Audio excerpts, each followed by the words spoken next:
جنت میں مردوں کو حور ملتی ہیں تو عورتوں کو کیا ملتا ہے؟ نام بتلائیے۔ عورتوں کو ایک تو یہ سوال غلط ہے، دوسرے یہ کہ اس طرح کے سوالات نہیں کرنے چاہیے، کسی نے بھول سے کر دیا، کیونکہ عورت کو انشاءاللہ اگر وہ جنتی ہے اور اس کا شوہر جنتی ہے تو اس کا شوہر ملے گا، ٹھیک ہے، کیونکہ اللہ تعالیٰ بندوبست کرنے والا ہے۔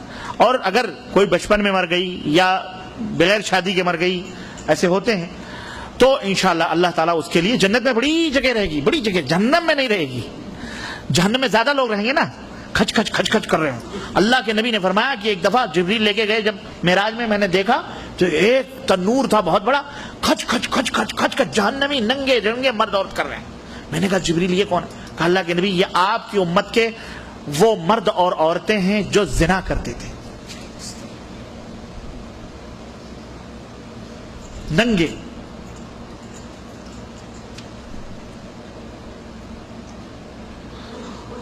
لوگوں، نوجوانوں، تم سے خاص طور سے بہت کہتے ہو نا میں فلانے کا فین ہوں، میری فیورٹ ہیروئن فلانی ہے، جاؤ گے اس کے ساتھ جہنم میں؟ بعض مردود کہتے بھی ارے یار جنت میں کیا، جہنم میں سب ملیں گے۔ اعوذ باللہ، کفر ہے، یہ کفر ہے، واللہ کفر ہے، توبہ کرو اللہ سے۔ المرء مع من احب، اللہ کے نبی نے فرمایا آدمی اسی کے ساتھ ہوگا قیامت میں جس سے محبت کرتا ہے۔ اس لیے نیک لوگوں سے محبت کرو، سچے لوگوں سے محبت کرو، تاکہ گنہگار سے ہی کل اللہ تعالیٰ کہیں نظر پڑ گئی تو کہہ تو سکتے ہو اللہ تعالیٰ اس کو میں نے ایک گلاس پانی پلایا تھا، بڑا نیک آدمی جنت میں ہے بھائی، میں نے تجھے وضو کے لیے پانی دیا تھا، تجھے میں نے پانی پلایا تھا، تب وہ رحم کرے۔ ایسے لوگ بھی شفاعت کریں گے، کہے گا اچھا تو ہاں میں جہنم میں جا رہا ہوں مجھے بچا، تب وہ شفا اللہ یہ میرا دوست ہے، تب اللہ رحم فرمائے گا۔ تو آپ مومن ہیں، آپ کی بات مان کر اللہ اسے بھی جنت میں رکھے، بشرطے کہ وہ مشرک نہ ہوگا، ہاں یاد رکھنا۔ تو ایسے نیک لوگوں کے ساتھ رہو گے تو نیک لوگوں کے ساتھ ساتھ چلے جاؤ گے، اور اگر گندے شندے ایسے جن کا خود جہنم مقدر ہے تو دامن پکڑ کے کہاں جاؤ گے؟ وہیں جاؤ گے۔ تو بھائی جنت میں حوریں ملیں گی مردوں کو، اور عورتوں کو ان کے شوہر ملیں گے، نہیں تو جنت میں بڑی جگہ ایک ایک جنتی کو 70 باغ ملیں گے، ایک ایک جنتی کو اتنا بڑا ایک دروازہ۔ اللہ کے نبی فرماتے ہیں کہ 70 برس تک تیز رفتار گھوڑا چلے تو بھی دوسرے دروازے تک نہیں پہنچ۔ ایک جنتی، اتنا بڑا گارڈن، اس میں موتیوں کا محل، ایک بیوی کا یہ محل ہے، ایک بیوی کا وہ محل، ایک بیوی کا وہ محل ہے۔ میں تو جنت کا تذکرہ بھول گیا تھا بیچ میں۔ اللہ اکبر، ایک حور آئے گی اتنی خوبصورت، اللہ کے نبی فرماتے ہیں کہ ہڈی کے نیچے جو گودے ہیں نا اتنی حسین ہوگی کہ پڈلیوں کے گودے باہر سے نظر آئیں گے، اور وہ جنتی اسی کے اندر مشغول ہو جائے گا۔ اور مشغول کا مطلب یہ نہ سمجھو کہ بیٹھ کے دیکھتا رہے گا، ہاں یہاں سے زیادہ لذت وہاں ملے گی۔ یہاں ہم بستری کے وقت جو تمہیں لذت ملتی ہے نا، اس سے کئی گنا لذت تمہیں وہاں ملے گی۔ اور کسی صحابی نے پوچھا اتنی قوت کہاں سے ملے گی؟ تو اللہ کے نبی نے فرمایا ایک ایک جنتی کو 100 مردوں کی قوت دی جائے گی۔ دہما کا لفظ فرمایا، یعنی علی طول، ماشاء اللہ تبارک اللہ۔ اور اسی جنتی حور میں مشغول رہے گا، بے ہوش مدغوش وکواعب اترابا وکأسا دہاقا، چھلکتے ہوئے جام ہوں گے۔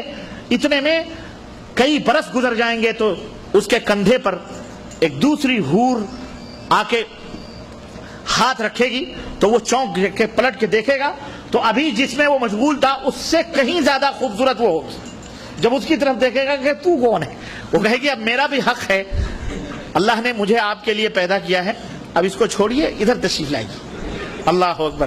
اب وہ حور لے کے، اللہ یہ ہے جنت، یہ کیا ہے؟ اللہ ہم سب کو نصیب فرمائے، ہماری ماں بہن بیٹیاں بچوں سب کو نصیب فرمائے، ہر مومن متقی پرہیزگار کو نصیب فرمائے، جو بدعقیدہ ہیں اللہ انہیں صحیح عقیدہ پکڑنے کی توفیق عطا فرمائے۔ میرے بھائیو جنت کوئی معمولی چیز نہیں، ما لا عین رأت، نہ آنکھوں نے دیکھا، ولا اذن سمعت، نہ کسی کان نے سنا، ولا خطر علی قلب بشر، نہ کسی بشر کے دل پر اس کا گمان گزر سکتا ہے جو اللہ نے رکھا ہے۔ وہ جنت تو عورتوں کو ان کے شوہر ملیں گے، نہیں تو مرد پیدا کیے جائیں گے، انسان اللہ پیدا کرے گا جنت میں آباد کرنے کے لیے، کیونکہ جنت بہت خالی رہے گی، تو اس میں مزید ایکسٹرا لوگ پیدا کرے گا اللہ، تو ان کے حوالے اللہ کرے گا، یا ایک جنتیوں سے شادیاں اللہ وہاں کروائے گا. تو یہ یہاں تم نہیں کرتے ہو تو کم از کم وہاں تو کمپلسری ملنے والی ہے دوسری تیسری چوتھی. نہیں سمجھ آئی؟ اور یہاں کر لو گے چوتھی تو 4 تو ایکسٹرا رہیں گی ہی، مزید 4-5 اور آ جائیں گی. ماشاءاللہ، تو نعمت ہی نعمت. لیکن تم خود ہی نہیں ارادہ کرتے دوسری تیسری چوتھی کے لیے.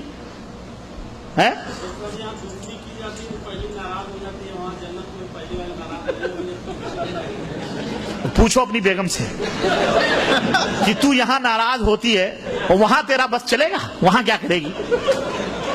اس لیے جنتی عورت بننا چاہیے. اس کو بولو جنتی عورت ناراض نہیں ہوتی. تو اگر تو جنتی، تیری جنتی کی نشانی یہی ہے کہ میں دوسری کر رہا ہوں، تو ناراض مت ہونا. اگر تو ناراض ہوئی تو اس کا مطلب تو جنتی نہیں ہے. کیونکہ جنتی عورت کی صفت یہ ہے کہ دوسری تیسری کو نہیں ناراض. اور واقعی ہے بھی، جو جنتی عورت ہوتی ہے وہ ناراض نہیں ہوتی. کیوں؟ اس لیے کہ کسی مومن مرد اور کسی مومنہ عورت کو یہ اختیار ہی حاصل نہیں ہے کہ اللہ اور اس کے رسول جس معاملے میں فیصلہ کر دیں کہ وہ بھی اپنی تئیں کچھ کر سکیں. اللہ نے حکم دیا ہے بھائی دنیا کے اندر پھول ہیں، اگر ہم نے اپنی بیگم کو ایک ہار دیا ہے تو کان کے بندے بھی دیے ہیں، ناک کی پھلیاں بھی دی ہیں، ہاتھ کی چوڑیاں بھی دی ہیں کہ نہیں دی ہیں؟ ساری چیزیں ہم نے سجایا سنوارا. تو ہماری بھی خواہش ہے ایک پھول تم ہو، اگر چمپا ہو تو چمیلی کی خواہش بھی ہے، گلاب کی بھی خواہش ہے. آخر بہت سارے پھول کھلے ہیں، 4 تک تو ہمیں اجازت ہے، تو 4 تک مت روکو، 5ویں تک روک لو. 5ویں ہم خود ہی نہیں کریں گے. ہائی سمجھ میں نہیں آئی؟ بڑے چپ چپ کے بول رہے ہو، ڈر رہے ہو. ڈرو مت، واللہ اس وقت ضرورت ہے وقت کی. اللہ کی قسم کنواری لڑکیاں بیٹھی ہوئی ہیں، رب کی قسم خوبصورت سے خوبصورت تعلیم یافتہ لڑکیاں شوہروں کے لیے ترس رہی ہیں. انہیں ایک مرد چاہیے جو ان کی خواہشات کو حلال طریقے سے پورا کر سکیں. انہیں روٹی اور کپڑا اور مکان چاہیے بس. انہیں اور تمہارے جائیداد کی ضرورت نہیں. ایسی بہنیں ہیں، رب کی قسم ہے، اللہ کی قسم. میری ماں بہنوں تم بھی سن رہی ہو، اپنے دلوں کو کشادہ کرو.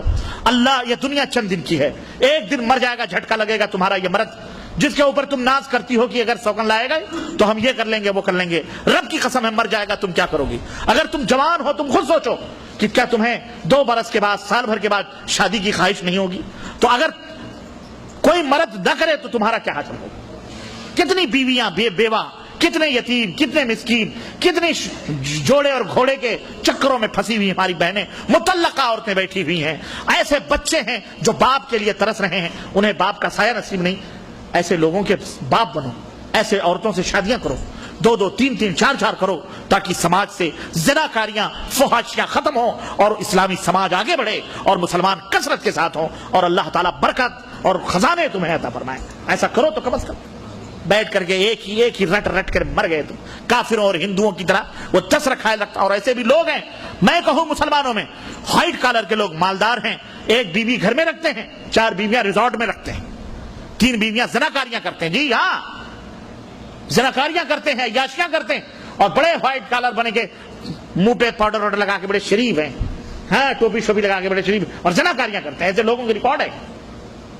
اور آج آپ ہندوستان کی رپورٹ لے لیں. آپ ہندوستان میں شہر حیدرآباد کے اندر پہلے 1-2 رجسٹر آفس ہوا کرتے تھے، آج 2500 رجسٹر آفس کھلے ہوئے ہیں. اور تقریباً سیاست کی رپورٹ ہے کہ 63% لڑکیاں غیر مسلموں سے شادی کر رہی ہیں. مسلم لڑکیاں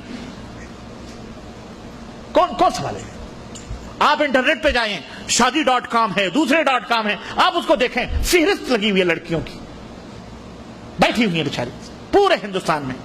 کون کرے گا یہ؟ کیا ہو رہا ہے یہ؟ کیوں کیا ہو رہا ہے؟ کیا مجبوری ہے بھائی؟ اللہ رسول سے بڑھ کے ہماری بیویاں ہو گئی، اللہ رسول کے حکم سے بڑھ کے ہماری بیویاں ہو گئی. اور روزی، اللہ فرماتا ہے لا تقتلوا اولادکم خشیۃ املاق نحن نرزقکم ایاہ، اپنے بچوں کو روزی کے ڈر سے نہ قتل کرو، ہم تمہیں بھی کھلاتے انہیں بھی کھلاتے ہیں. اللہ نہیں کھلائے گا تمہاری بھی. ہو سکتا ہے تم غریب ہو، اس کی وجہ سے اللہ مال دے دے. اللہ نے منہ دیا ہے تو روزی دے گا کہ نہیں دے گا؟ کون حل کرے گا امت کے اس مسئلے کو؟ آپ تراویح اور آمین رفع دین پہ رٹ رہے ہیں، اور امت کہاں سے کہاں جا رہی ہے. زنا کے اڈے بنتے جا رہے ہیں ہمارے محلے، حرامی بچے پیدا ہو رہے ہیں، اور ان حرامی بچوں کو کرسچن لابی پال کر کے ہمارے خلاف کھڑا کرتی ہے، ٹیچر بناتی ہے ان کو، جناب علی اسکالر بناتی ہے، اور خود غیر مسلمان کی لڑکے جو ہے کفر کے گودوں میں پلتے ہیں. ہے ہمارے پاس کچھ ایسا سسٹم؟ کہاں ہیں؟ یہ سب سماج اور سوسائٹی کے ناسور ہیں جنہیں ہمیں دیکھنا پڑے گا، سمجھنا پڑے گا، اور اس کے مطابق ہمیں ایک قدم اٹھانا پڑے گا، ایک تیاری کرنا پڑے گی۔ ایسے ڈر کے بیوی سے ڈرتے ہو، اعوذ باللہ، بیوی سے ڈرتے ہو، استغفر اللہ، شرم کرو، حیا کرو، چوڑیاں پہن کے بیٹھ جاؤ۔ اور اے میری ماں بہنوں، تم اپنے مردوں پہ فخر کرتی ہو، اور کل کو نمک تیز اور مرچی تیز ہو گئی تو یہی شوہر جوتے لے کے مارتا ہے۔ کس پہ بھروسہ کرتے ہو؟ کس پہ بھروسہ؟ اللہ پہ بھروسہ کرو۔ اللہ رسول کے بنو گی تو اللہ تمہاری حفاظت کرے گا، اور ایسے مرد جو ہیں عطا فرمائے گا انشاءاللہ تعالی، جو تمہاری بھی عزت کرے گا، تمہارے بچوں کی بھی عزت، اللہ کا فلت کرنے والا۔ اس لیے ڈرو مت، مسلمان بے پرواہ ہوتا ہے، اللہ اور اس کے حکم کے مطابق عمل کرتا ہے۔